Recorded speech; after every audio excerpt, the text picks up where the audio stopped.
नमस्कार दोस्तों, कैसे हैं आप सब लोग। आशा करता हूं कि आप सब लोग स्वस्थ होंगे, सुरक्षित होंगे। दोस्तों, हम सब लोग संविधान सभा के बारे में बात कर रहे थे और पिछली कड़ी में हम लोगों ने संविधान सभा के गठन या चुनाव के स्तर तक पहुंचे थे। यानी कि हम लोगों ने पिछली कड़ी में देखा था कि भारत में संवैधानिक विकास के अंतर्गत संविधान का विकास कैसे हुआ और उसके बाद संविधान सभा के गठन की किस प्रकार मांग की गई और अंग्रेज़ों ने हमारी मांग को किस प्रकार से माना। और जैसा कि हम सब लोग जानते हैं कि 1946 को कैबिनेट मिशन के आधार पर भारत के संविधान सभा का गठन किया गया और ये भारत की संविधान सभा पूर्णतः भारतीय लोगों से मिलकर बनी थी। तो आज हम देखते हैं कि संविधान सभा का चुनाव जब होता है तो उसके बाद क्या स्थिति बनती है, चुनाव किस प्रकार से होता है और क्या सभी सदस्य निर्वाचित होते हैं या कुछ मनोनीत भी होते हैं या सारे के सारे मनोनीत होते हैं। तो दोस्तों, संविधान सभा का चुनाव जुलाई अगस्त 1946 को होता है। कैबिनेट मिशन के अनुशंसा के अनुसार पे, यानी कि कैबिनेट मिशन ने जो रूपरेखा तैयार की थी उस रूपरेखा के आधार पर जुलाई अगस्त 1946 को भारत में संविधान सभा के चुनाव होते हैं। इस संविधान सभा के चुनाव में 10 लाख की जनसंख्या पर एक प्रतिनिधि चुना गया था और कुल 389 प्रतिनिधि थे। दूसरे शब्दों में कहा जाए तो लगभग तत्कालीन भारत की जनसंख्या 39 लाख के आसपास रही होगी, क्योंकि उसी आधार पे ही 389 सीटों का आंकड़ा सटीक बैठता है। और इन 389 सीटों को भी 3 भागों में विभाजित किया गया था। पहला भाग था ब्रिटिश भारत के राज्य, यानी ऐसे राज्य जहां पर ब्रिटिश भारत का प्रत्यक्ष शासन था और इसके अधीन 292 सीटें थी। तो 389 में 292 सीटें ब्रिटिश भारत के अधीन थी, जिस पर ब्रिटिश शासन प्रत्यक्ष रूप से हुआ था। दूसरी जो कैटेगरी थी वो देशी रियासतों की थी, जिसको 93 सीटें मिली हुई थीं। तत्कालीन भारत में कई देशी रियासतें थीं, उनका भी प्रतिनिधित्व संविधान सभा में होना आवश्यक था। इसलिए कैबिनेट मिशन ने देशी रियासतों को भी संविधान सभा में शामिल होने का आमंत्रण दिया था या मौका दिया था। और उसके बाद 4 चीफ कमिश्नरी हुआ करते थे, जिन्हें मुख्य आयुक्त कहा जाता है। दोस्तों, ये चीफ कमिश्नरी उसी प्रकार के होते थे जैसे आज केंद्र शासित राज्य होते हैं, या दूसरे शब्दों में कहें तो ये 4 जो थे वो तत्कालीन भारत के केंद्र शासित राज्य थे और यहाँ पर भी ब्रिटिश शासन ही होता था। उनके द्वारा नियुक्त चीफ कमिश्नर ही इन राज्यों पर शासन करता था। तो दोस्तों, तत्कालीन भारत में 4 की कमिश्नरी हुआ करते थे। पहला था कुर्ग और दूसरा था बलूचिस्तान, बलूचिस्तान।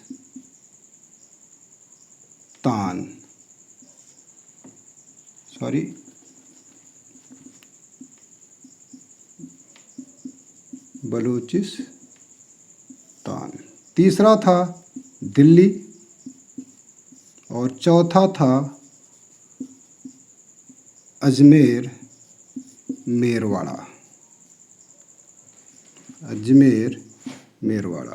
तो तत्कालीन भारत में ये 4 चीफ कमिश्नरी हुआ करते थे, कुर्ग, बलूचिस्तान, दिल्ली, अजमेर, मेरवाड़ा। दोस्तों, अजमेर वर्तमान में अपने राजस्थान में है, दिल्ली को जानते ही हैं, कुर्ग भी दक्षिण भारत में है और बलूचिस्तान वर्तमान समय में पाकिस्तान में है।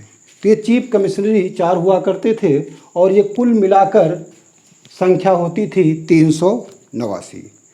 दोस्तों, प्रांतीय विधानसभाओं में जो ब्रिटिश भारत के अधीन होता था, जिसके अंतर्गत 292 सदस्यों का चुनाव होना था, इन्हें भी 3 कैटेगरी में विभाजित किया गया था, जिसमें सामान्य सीटें, मुस्लिमों के सीटें और सिखों की सीटें थीं। सामान्य सीटों के लिए 292 में 210 सीटें, मुस्लिमों के लिए 78 सीटें और सिखों के लिए 4 सीटें रिजर्व थीं। सिखों का जो आरक्षण था वो केवल पंजाब में था। तो जैसे वर्तमान समय में आरक्षण पद्धति होती है, उसी तरह से 210 सीटें सामान्य थीं, 78 सीटें मुस्लिमों के लिए आरक्षित थीं और 4 सीटें उसमें सिखों के लिए थीं। और सिखों का तत्समय में पंजाब में ही वर्चस्व था, इसलिए ये सारी सीटें पंजाब में ही रिजर्व की गई थी। दोस्तों, चुनाव के पश्चात जो रूपरेखा या जो स्थिति आती है, उसमें कांग्रेस को 208 सीटें मिलती हैं और कांग्रेस सबसे बड़े दल के रूप में उभरती है। इसे सामान्य 210 सीटों में से 202 सीटें मिलती हैं, जबकि मुस्लिम लीग के लिए आरक्षित 78 सीटों में 3 सीटें भी जो है कांग्रेस को मिल जाती हैं। और जो पंजाब में सिखों के लिए 4 सीटें रिजर्व की गई थीं, उसमें से भी 3 सीटें कांग्रेस को मिलती है। तो इस प्रकार कुल मिलाकर कांग्रेस को 208 सीटें संविधान सभा में प्राप्त होती है। दूसरी पार्टी के रूप में मुस्लिम लीग को 73 सीटें मिलती हैं, जबकि सिखों को सिर्फ 1 सीट मिलती है। तो दोस्तों, इस प्रकार भारत के संविधान सभा का चुनाव होता है और इस संविधान सभा में विभिन्न दलों को इस प्रकार की स्थिति प्राप्त होती है। कांग्रेस 208 सीट, मुस्लिम लीग 73 सीट और सिख 1 सीट। दोस्तों, इसके आगे हम लोग बात करें तो अगर कि विभिन्न प्रदेशों के आधार पे संविधान सभा का या संविधान सभा में क्या स्थिति थी, तो हम पाते हैं कि संयुक्त प्रांत तत्कालीन यूपी था। संयुक्त प्रांत को संविधान सभा में सबसे ज़्यादा 55 सीटें मिली हुई थी, या यहाँ से सबसे ज़्यादा 55 सीटें थीं। दूसरा स्थान मद्रास का था, दूसरा स्थान मद्रास राज्य का था और यहाँ से 49 सीटें थीं। और तीसरा स्थान बिहार का था, यहाँ से 49 सीटें थीं और तीसरा स्थान बिहार का था, जहाँ से 36 सीटें थीं। तो दोस्तों, इस प्रकार संयुक्त प्रांत यानी जो वर्तमान में यूपी एक तरह से है, जो भारत का सबसे बड़ा राज्य था, संयुक्त प्रांत, वहाँ से 55 सीटें थी संविधान सभा में। मद्रास से 49 सीटें और बिहार से 36 सीटें थी। इसके बाद पश्चिम बंगाल का नंबर आता है और उसके बाद बॉम्बे का नंबर आता है, फिर पश्चिम बंगाल का आता है और उसके बाद मध्य प्रांत का आता है। तो इतना ज़्यादा डीप आप लोगों से नहीं पूछा जाएगा, लेकिन ये पूछा जा सकता है कि सबसे ज़्यादा सीटें कहाँ से थी, तो सबसे ज़्यादा सीटें संविधान सभा से थी। तो दोस्तों, इस प्रकार संविधान सभा बनकर तैयार हो जाती है, यानी कि हमारे संविधान सभा के चुनाव हो जाते हैं और विभिन्न दलों को संविधान सभा में अपनी अपनी स्थिति प्राप्त हो जाती है। और इस प्रकार जो संविधान सभा बनती है वो भारत के संविधान का निर्माण करने के लिए सर्वप्रथम 9 दिसंबर 1946 को पहली बैठक करती है।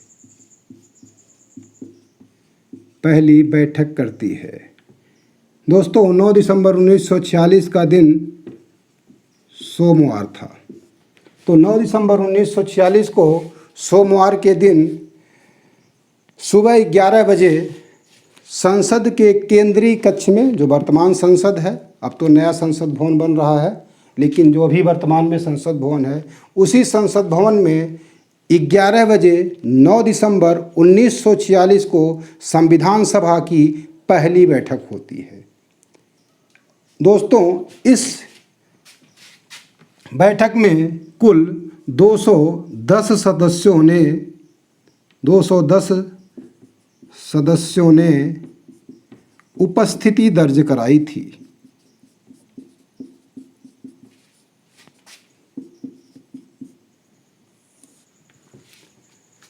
लेकिन इस बैठक में 208 सदस्यों ने भाग लिया था।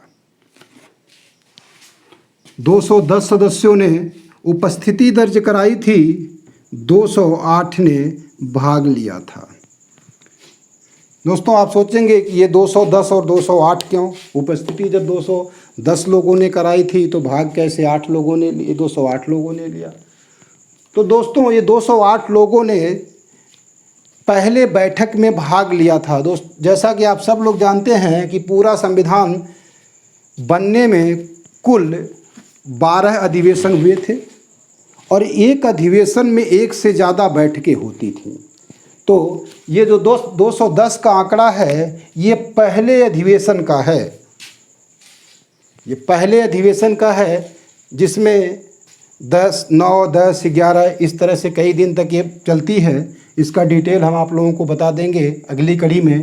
तो 210 सदस्य जो होते हैं वो उपस्थिति दर्ज कराते हैं, यानी उस अधिवेशन की बात है। और बैठक यानी पहले दिन जहाँ तक बैठने की बात है उसमें 208 लोग। तो आपसे अगर पूछा जाए कि पहले सत्र में या पहले अधिवेशन में कितने सदस्यों ने भाग लिया था, तो 210। और आपसे ये सवाल किया जाए कि पहली बैठक में कितने सदस्य उपस्थित थे, तो 208। यहाँ किसी प्रकार का कन्फ्यूजन करने की आवश्यकता नहीं है। दोस्तों, इसमें कुल 9 महिलाओं ने भाग लिया था। इन 9 महिलाओं ने पहली बैठक में भाग लिया था। वैसे दोस्तों, संविधान सभा में कुल 15 महिलाएं थीं। संविधान सभा में कुल 15 महिलाएं थीं और इन 15 महिलाओं में 9 महिलाओं ने सर्वप्रथम यानी पहली बैठक में भाग लिया था। दोस्तों, यहाँ एक सवाल उत्पन्न होता है कि संविधान सभा के जो चुनाव हुए थे वो कुल 292 सीटों पे हुए थे, प्लस 93 देसी रियासत और 4 सदस्य जो थे वो चीफ कमिश्नरीज के थे। तो भाग केवल 208 या 10 सदस्यों ने ही क्यों लिया? तो दोस्तों, बता दें कि मुस्लिम लीग ने संविधान सभा का बहिष्कार किया था। जब उसको अपनी पूरी सीटें ही नहीं मिली, जैसा कि हम जानते हैं कि 78 सीटें मुस्लिमों के लिए आरक्षित थी, उसे 78 सीट भी नहीं मिली। सामान्य सीट तो जितना दूर की बात, वो अपनी ही सीट नहीं बचा पाई। उसमें से भी 3 सीटें कांग्रेस को मिल गई। तो मुस्लिम लीग को लगने लगा कि यहाँ तो हम अल्पसंख्यक हैं और ऐसे में हमारी किसी बात को माना नहीं जाएगा, इसलिए मुस्लिम लीग ने संविधान सभा का बहिष्कार कर दिया। तो दोस्तों, 73 सदस्य मुस्लिम लीग के अगर इसमें से हटा दिया जाए तो 389 में से तब भी 300 से ज़्यादा सीटें या सदस्य बचते हैं जिनकी उपस्थिति यहाँ होनी चाहिए थी। लेकिन एक बात और, ये जो 93 सदस्य देसी रियासतों से थे, देसी रियासतों ने भी अब तक संविधान सभा के बारे में अपना कोई निर्णय नहीं लिया था। यानी वो भी असमंजस की स्थिति में थे कि संविधान सभा में भाग लें या न लें। तो इसलिए ये देसी रियासतों के भी 93 सदस्य जो थे वो संविधान सभा के पहले सत्र में नहीं आए थे। इसीलिए इनकी संख्या मात्र 210 ही रह गई थी। तो दोस्तों, 11 दिसंबर 1946 को संसद के केंद्रीय भवन में 11 बजे संविधान सभा की पहली बैठक होती है, और जिस बैठक में देसी रियासतों और लीग के द्वारा भाग नहीं लिया जाता है। दोस्तों, इस 9 दिसंबर के दिन को ही सच्चिदानंद सिन्हा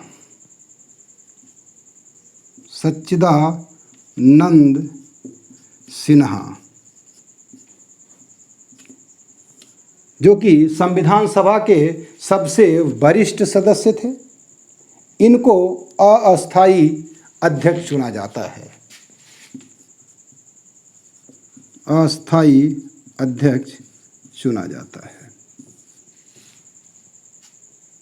जैसा कि दोस्तों वर्तमान समय में भी हम देखते हैं प्रोटेम स्पीकर, जब कोई नई लोकसभा चुन के आती है तो उसके वरिष्ठतम सदस्य को प्रोटेम स्पीकर के रूप में नियुक्त किया जाता है और वो बाकी सारे सदस्यों को शपथ ग्रहण करवाता है। तो उसी प्रकार सच्चिदानंद सिन्हा, क्योंकि तत्समय में पहली बैठक हुई थी और इस पहली बैठक में किसी अध्यक्ष का चुनाव हुआ नहीं था, इसलिए सबसे वरिष्ठ सदस्य थे सच्चिदानंद सिन्हा और इन सच्चिदानंद सिन्हा को अस्थायी अध्यक्ष बनाया गया था। दोस्तों, वरिष्ठता के आधार पे अस्थायी अध्यक्ष बनाने का जो परंपरा है वो फ्रांस की परंपरा है और इसी फ्रांस की परंपरा का पालन करते हुए हमने संविधान सभा के अस्थायी अध्यक्ष के रूप में सच्चिदानंद सिन्हा को नियुक्त किया। कई बार या प्रायः एक दो एग्ज़ाम को छोड़ के अक्सर ये क्वेश्चन पूछा जाता है कि संविधान सभा के अस्थायी अध्यक्ष कौन थे, तो वो थे सच्चिदानंद सिन्हा। दोस्तों, 11 दिसंबर को संविधान सभा के अस्थायी अध्यक्ष के रूप में डॉक्टर राजेंद्र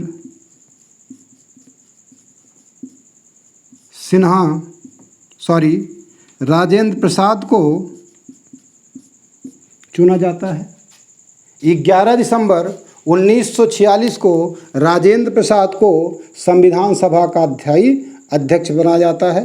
तो प्रश्न ये भी पूछा जाता है कि संविधान सभा के अस्थायी अध्यक्ष कौन थे, तो डॉक्टर राजेंद्र प्रसाद, और ये भारत के पहले राष्ट्रपति भी बने, जैसा कि आप सब लोग जानते हैं। दोस्तों, यहाँ पर संविधान सभा में अध्यक्ष के साथ साथ 2 उपाध्यक्ष का भी चुनाव किया गया था। संविधान सभा में 2 उपाध्यक्ष थे, एच.सी. मुखर्जी और बी.टी. कृष्णमाचारी। एच.सी.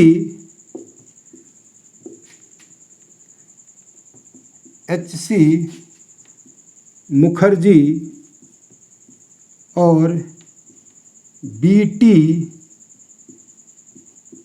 कृष्णमाचारी, ये दोनों व्यक्ति संविधान सभा के उपाध्यक्ष थे।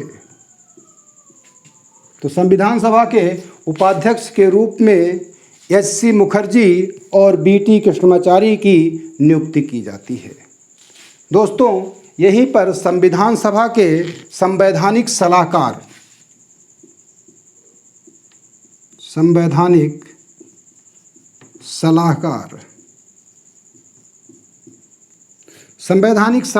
के रूप में बी.एन.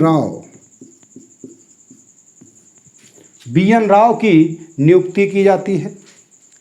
भारत के संविधान सभा के संवैधानिक सलाहकार बी.एन. राव थे। दोस्तों, थोड़ी सी जानकारी बी.एन. राव के बारे में।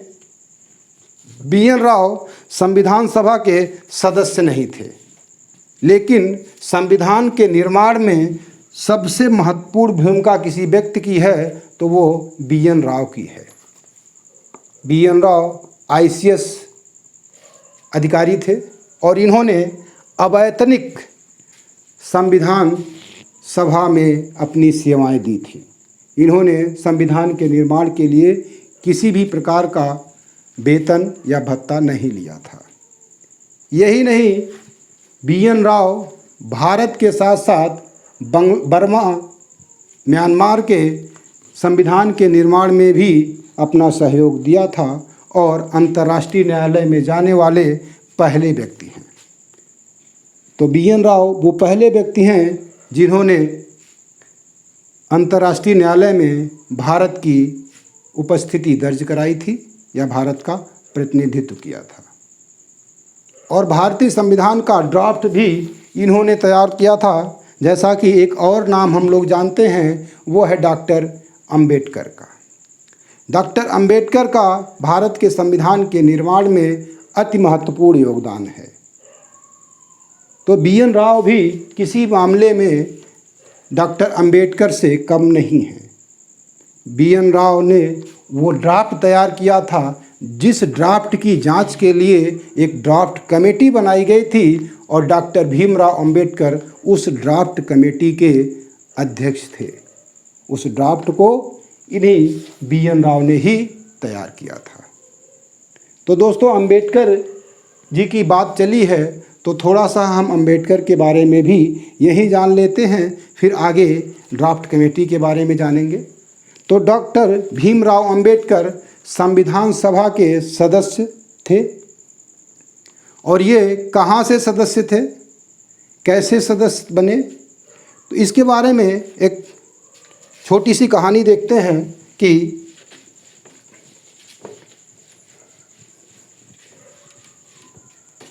डॉक्टर अंबेडकर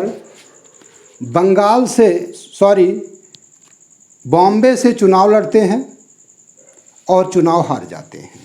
सबसे पहले ये बॉम्बे से चुनाव लड़ते हैं और चुनाव हार जाते हैं। उसके बाद बंगाल से चुनाव लड़ते हैं डॉक्टर भीमराव अंबेडकर। ये सबसे पहले बॉम्बे से चुनाव लड़ते हैं और चुनाव हार जाते हैं। फिर बंगाल से लीग के समर्थन से चुनाव लड़ते हैं। बंगाल से चुनाव लड़ते हैं और इन्हें मुस्लिम लीग का समर्थन प्राप्त होता है। यहाँ से चुनाव जीत जाते हैं और संविधान सभा के सदस्य बन जाते हैं। दोस्तों, संविधान सभा का गठन हमें आज़ादी से पहले ही हो गया था। जैसा कि हम सब लोग जानते हैं कि 15 अगस्त 1947 को भारत को आज़ादी मिली थी, लेकिन संविधान सभा का गठन तो जुलाई अगस्त 1946 में ही हो गया था, यानी कि भारत के आज़ादी से 1 साल पहले ही। और तब एक अखंड भारत था जिसमें पाकिस्तान या पूर्वी पश्चिमी पाकिस्तान कहें, जिसे पश्चिम को वर्तमान में बांग्लादेश कहा जाता है, वो सारा का सारा भारत हुआ करता था। दोस्तों, बंगाल से जिस जगह से ये चुनाव अंबेडकर जी जीते थे वो जगह थी जयसुर कुलना। जयसुर कुलना, तो जयसुर कुलना जगह जो थी वो आज़ादी के बाद जब भारत का विभाजन होता है तो वो पाकिस्तान में चली जाती है। और पाकिस्तान में जाने के कारण डॉक्टर अंबेडकर की जो सीट है वो खाली हो जाती है और ये संविधान सभा के सदस्य नहीं रहते हैं। दोस्तों, यहाँ पर बी.एन. राव जो कि संविधान के संवैधानिक सलाहकार होते हैं, वो डॉक्टर राजेंद्र प्रसाद, क्योंकि अब तक डॉक्टर राजेंद्र प्रसाद अध्यक्ष बन चुके होते हैं, तो डॉक्टर राजेंद्र प्रसाद से कहते हैं कि हमें संविधान के निर्माण के लिए डॉक्टर अंबेडकर की भूमिका अति महत्वपूर्ण है, इसलिए संविधान सभा में डॉक्टर अंबेडकर का होना बहुत ज़रूरी है। तो ऐसे में राजेंद्र प्रसाद द्वारा तत्कालीन बॉम्बे के प्रधानमंत्री बी.जी. खेर, दोस्तों उस समय प्रधानमंत्री होते थे बॉम्बे के PM. BG. Kher. BG. Kher से ये कहा जाता है कि आप अपने यहाँ से डॉक्टर अंबेडकर को चुनाव जितवाइए। दोस्तों, डॉक्टर अंबेडकर जी के लिए M.R.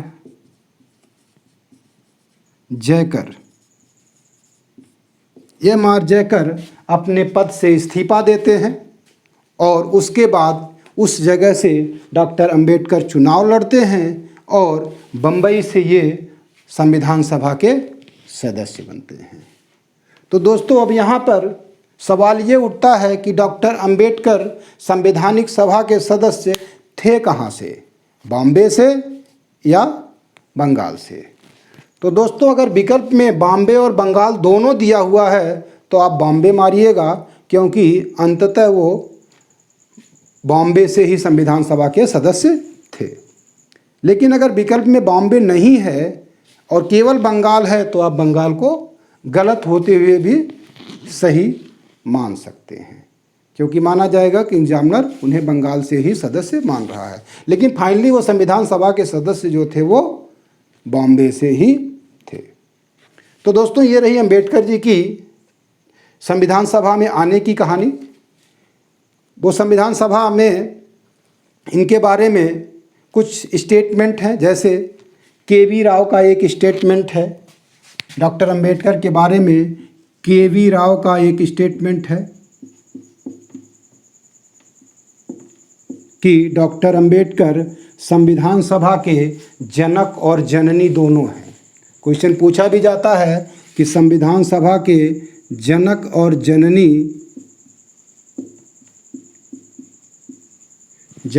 जननी के रूप में डॉक्टर अंबेडकर को किसने बताया था? तो ये है के.वी. राव। के.वी. राव ने डॉक्टर अंबेडकर को संविधान सभा के जनक और जननी दोनों की उपाधि दी थी। दोस्तों, बी.एन. राव को डॉक्टर राजेंद्र प्रसाद ने दक्ष पायलट कहा था। राजेंद्र प्रसाद जो कि संविधान सभा के अध्यक्ष थे, इन्होंने डॉक्टर अंबेडकर को दक्ष पायलट की संज्ञा दी थी। दक्ष पायलट। दोस्तों, संविधान सभा में जब बोलने का नंबर आया तब डॉक्टर राजेंद्र प्रसाद ने डॉक्टर अंबेडकर के बारे में कहा था, या उनसे पूछा गया कि आप संविधान सभा के बारे में जब अंतिम में बहस हो रही थी तो डॉक्टर राजेंद्र प्रसाद ने अंबेडकर के बारे में कहा था कि संविधान सभा में मेरे द्वारा कोई जो सबसे अच्छा काम किया गया वो यही काम था कि डॉक्टर अंबेडकर को ड्राफ्ट कमेटी का अध्यक्ष नियुक्त करना। तो दोस्तों, भारत के संविधान के निर्माण में डॉक्टर अंबेडकर की अति महत्वपूर्ण भूमिका है। तो दोस्तों, इसके बाद 13 दिसंबर 1946, हम लोगों ने 9 दिसंबर पढ़ा, 11 दिसंबर पढ़ा, और इसके बाद एक और तारीख महत्वपूर्ण है, वो है 13 दिसंबर। 13 दिसंबर 1946 को पंडित जवाहरलाल नेहरू द्वारा 13 दिसंबर 1946 को पंडित जवाहरलाल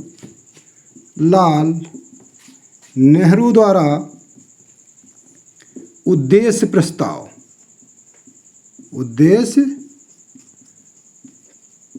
प्रस्ताव प्रस्तुत किया जाता है, और यही उद्देश्य प्रस्ताव भारत के संविधान की प्रस्तावना का आधार बनता है।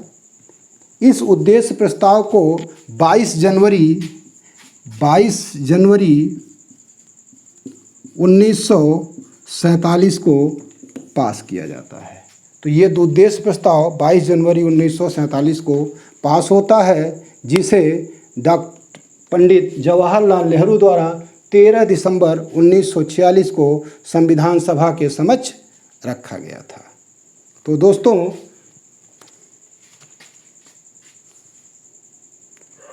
दोस्तों संविधान सभा में डॉक्टर अंबेडकर की बात हो गई। 2 सदस्यों का और जिक्र आता है। एक सदस्य हैं तेज बहादुर सप्रू और एक सदस्य हैं जयप्रकाश नारायण। इन दोनों सदस्यों ने संविधान सभा की सदस्यता लेने से मना कर दिया था। तेज बहादुर सप्रू ने स्वास्थ्य कारणों से मना कर दिया था। क्वेश्चन पूछा जाता है कि निम्नलिखित में से कौन से वो व्यक्ति हैं जिन्होंने स्वास्थ्य के कारणों से संविधान सभा में आने से मना कर दिया था? तो वो थे तेज बहादुर सप्रू, और दूसरे व्यक्ति थे जयप्रकाश नारायण, जिनको संविधान सभा में बनाने के लिए, सदस्य बनाने के लिए आमंत्रित किया गया था, लेकिन इन लोगों ने संविधान सभा में सदस्यता लेने से मना कर दिया। तो 2 सदस्य जो हैं डॉक्टर तेज बहादुर सप्रू स्वास्थ्य कारण से, और जयप्रकाश नारायण ने स्वेच्छा से संविधान सभा की सदस्यता लेने से मना कर दिया था। तो इस प्रकार दोस्तों संविधान का ड्राफ्ट तैयार करते हैं बी.एन. राव, और बी.एन. राव के द्वारा तैयार किए गए ड्राफ्ट के लिए एक ड्राफ्ट कमेटी बनती है। ड्राफ्ट कमेटी, एक ड्राफ्ट कमेटी बनती है। दोस्तों, प्रश्न पूछा जाता है कि ड्राफ्ट कमेटी के अध्यक्ष कौन थे? डॉक्टर भीमराव अंबेडकर। दोस्तों, इसी ड्राफ्ट कमेटी को पांडुलेखन कमेटी भी कहते हैं। अगर आपसे हिंदी में लिखा मिल जाए कि पांडुलेखन कमेटी के अध्यक्ष कौन थे, तो वो भी थे डॉक्टर भीमराव अंबेडकर। भीमराव अंबेडकर। दोस्तों, ये ड्राफ्ट कमेटी कुल 7 सदस्य थी। इस ड्राफ्ट कमेटी में कुल 7 सदस्य थे। कुल 7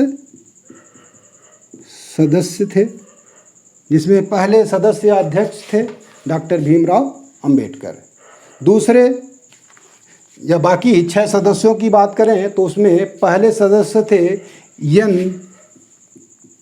एन गोपाल स्वामी आयंगर।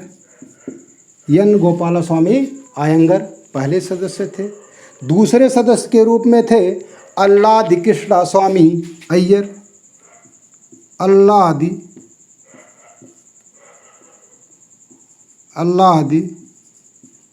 कृष्ण स्वामी अय्यर। तीसरे व्यक्ति के रूप में थे या सदस्य के रूप में थे के.एम.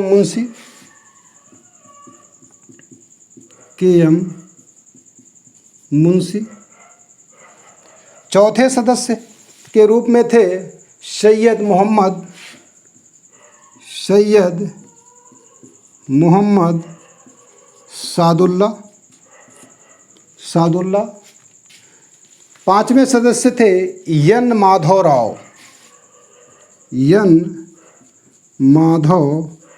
राव। और अंतिम और छठे सदस्य थे टी.टी.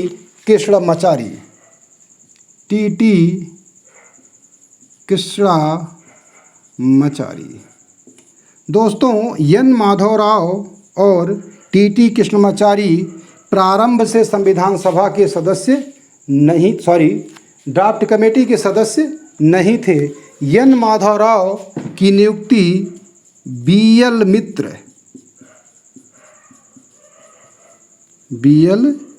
मित्र के स्थान पर होती है, जबकि टी.टी. कृष्णमाचारी की नियुक्ति डी.पी. खेतान की जगह पे होती है। डी.पी. खेतान की जगह पे होती है। यानी कि दूसरे शब्दों में कहें कि प्रारंभ में जो ड्राफ्ट कमेटी बनी थी उसमें डॉक्टर अंबेडकर इसके अध्यक्ष थे।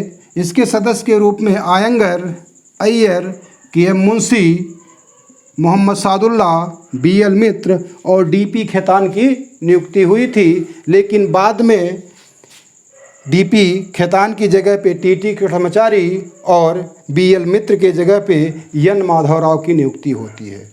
दोस्तों, इसमें एक सवाल किया जाता है कि ड्राफ्ट कमेटी के सदस्यों में वो कौन सा सदस्य था जो मुख्य रूप से कांग्रेसी था या कांग्रेस का सदस्य था?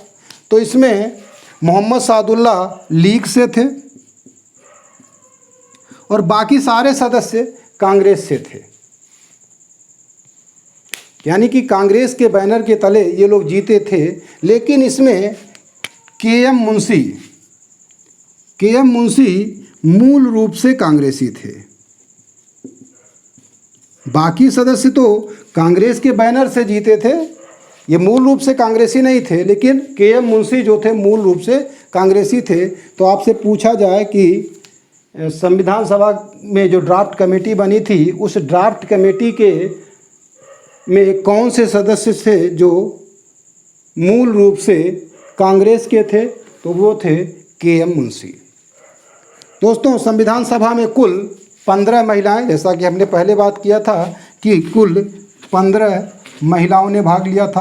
प्रश्न पूछा जाता है कि संविधान सभा में कितनी महिलाओं ने भाग लिया था या संविधान सभा में कुल कितनी महिलाएं थी?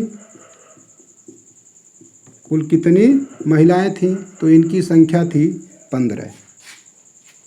इनकी संख्या थी 15। इसमें एकमात्र मुस्लिम महिला थी बेगम अयाज। तो संविधान सभा में एकमात्र मुस्लिम महिला बेगम अयाज थी। दोस्तों, यहाँ पे मुस्लिमों की लीडर कहें या नेता कहें, उस तरह से तो कोई संविधान सभा के नेता जो थे वो राजेंद्र प्रसाद थे, लेकिन जैसे छोटे छोटे गुट होते हैं उनका अपना एक नेता होता है या अगुवा होता है, उसी तरह इस संविधान सभा की जो 15 महिलाएं थीं उनकी अगुवा थी हंसा मेहता। हंसा मेहता। दोस्तों, हंसा मेहता वही महिला हैं जो 1948 के मानवाधिकार घोषणा के टीम में शामिल थी, जिस कमेटी ने सार्वभौमिक मानवाधिकार की घोषणा तैयार कराई थी। उस टीम में भारत की तरफ से हंसा मेहता शामिल थी और हंसा मेहता के ही कहने पे मानवाधिकार के घोषणा पत्र में मैन की जगह पे ह्यूमन शब्द प्रयोग किया गया था।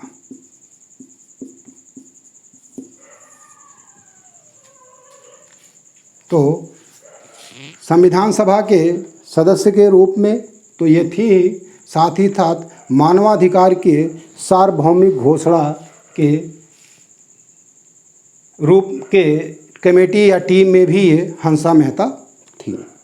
दोस्तों, संविधान सभा में शक्ति के केंद्र के रूप में 2 व्यक्तियों का जिक्र होता है। आपसे सवाल किया जाए कि संविधान सभा में शक्ति के केंद्र कौन कौन थे, तो जैसा हम सब लोग जानते हैं शक्ति के केंद्र के रूप में 2 व्यक्तियों का नाम लिया जाता है। एक सरदार पटेल और दूसरे व्यक्ति हैं पंडित जवाहरलाल नेहरू। तो संविधान सभा में शक्ति के रूप में 2 व्यक्ति थे, पंडित जवाहरलाल नेहरू और सरदार पटेल। सरदार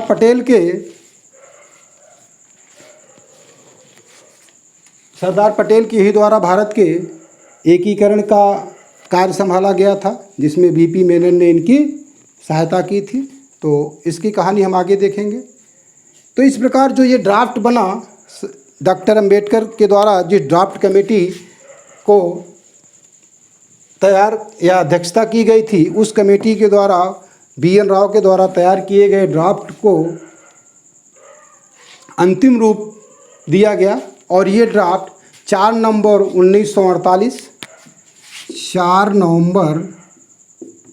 1948 को तैयार हुआ। तो डॉक्टर अंबेडकर के द्वारा संविधान का अंतिम प्रारूप 4 नवंबर 1948 को प्रस्तुत किया गया या तैयार हुआ। और तैयार करने के बाद संविधान सभा ने इस पर कुल 3 वाचन किए थे। तो पहला वाचन 4 नवंबर 1948 से ही प्रारंभ होता है, जिस दिन उन्होंने अंतिम रूप प्रारूप किया था, और ये 9 नवंबर 1948 तक चलता है, कुल 5 दिन तक ये पहला वाचन होता है। पहला वाचन, तो संविधान सभा का पहला वाचन 4 नवंबर 1948 से 9 नवंबर 1948 तक कुल 5 दिनों तक चलता है। और आपसे सवाल पूछा जाए कि संविधान सभा में पहले वाचनकर्ता कौन थे, तो वो थे डॉक्टर राधाकृष्णन।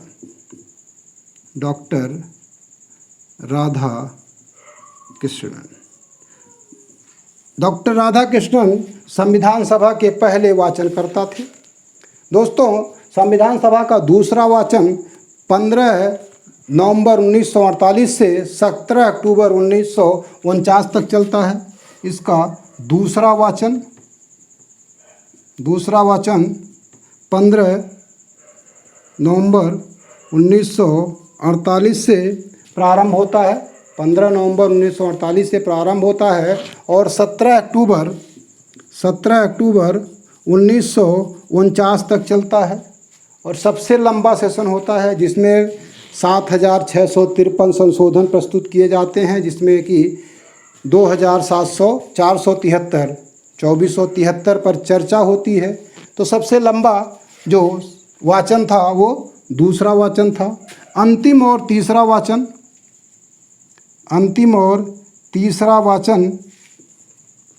जो है वो 14 नवंबर, जैसा कि डी बसु महोदय ने लिखा है 14 नवंबर,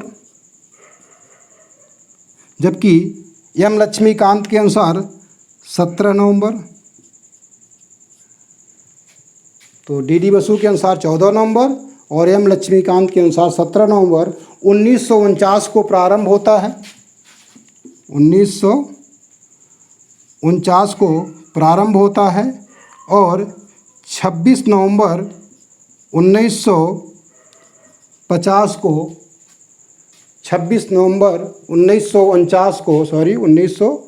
1949 को 14 नवंबर से 1900। तो दोस्तों 14 नवंबर या 17 नवंबर 1949 से 26 नवंबर 1949 तक चलता है। और इसी दिन भारत के संविधान को स्वीकार किया जाता है। इसीलिए हम लोग संविधान दिवस के रूप में 26 नवंबर को मनाते हैं। तो भारत का संविधान 26 नवंबर 1949 को बनकर तैयार हो गया और इस पर कुल 284 सदस्यों ने अंतिम रूप से हस्ताक्षर किया। दोस्तों, संविधान सभा के द्वारा संविधान की 3 प्रतियों पर हस्ताक्षर किया गया था। एक हिंदी की थी, एक अंग्रेजी टाइप की हुई और एक अंग्रेजी हाथ से लिखी गई थी। तो कुल 3 प्रतियों पर 284 सदस्यों ने अपने अंतिम हस्ताक्षर किए और भारतीय संविधान के 16 अनुच्छेद, भारतीय संविधान के कुल 16 अनुच्छेद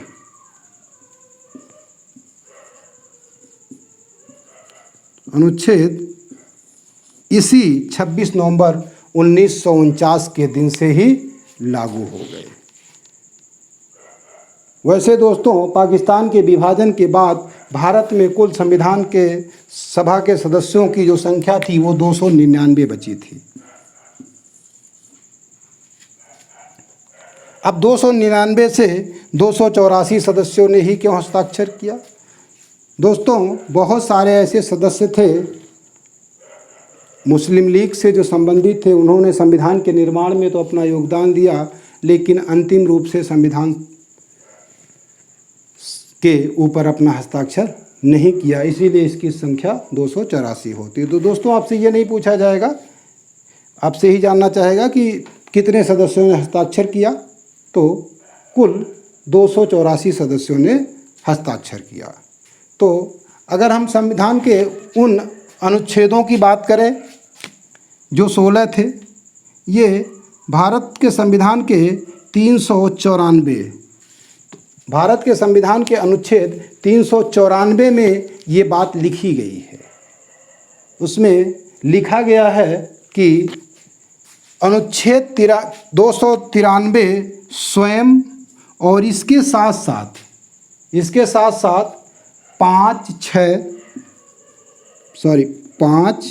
अनुच्छेद 5, अनुच्छेद 6, अनुच्छेद 7 और अनुच्छेद 8 और अनुच्छेद 9, यानी कि 1, 2, 3, 4, 5, ये कुल 5 अनुच्छेद।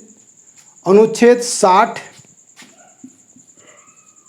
इसके अलावा अनुच्छेद 324, 366, 324, 366, 367, इसके अलावा 379, 379, 380, 88, 388, 391, 392 और 393, 393 और 392। तो 5 था, ये 6, 7, 8, 9, 10, 11, 12, 13, 14 और ये 15, कुल 15 और ये आर्टिकल प्लस 1, कुल 16 आर्टिकल। दोस्तों कई किताबों में आप पढ़ेंगे, उसमें दिया गया है कि 26 नवंबर 1949 को केवल 15 आर्टिकल लागू हुए थे।